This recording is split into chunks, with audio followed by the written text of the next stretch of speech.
Welcome to Madasaling Pinoy, your prayer partner. Ngayon po ay Lunes sa ikapitong linggo ng Pasko ng Pagkabuhay. Ang mabuting balita ng Panginoon ayon kay San Juan.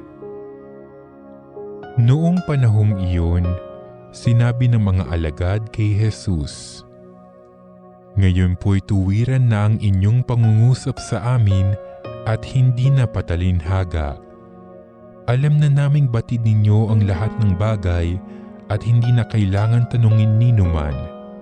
Dahil dito, naniniwala kaming kayo'y mula sa Diyos." Sumagot si Jesus, "Naniniwala na ba kayo ngayon? Darating ang araw at ngayon na nga na magkakawatak-watak kayo.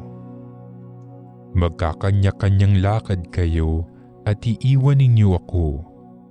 Gayunmay, hindi ako nag-iisa sapagkat kasama ko ang Ama.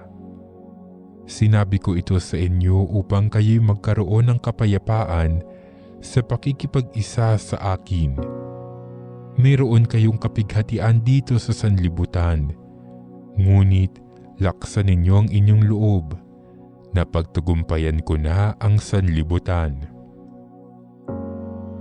Ang mabuting balita ng Panginoon.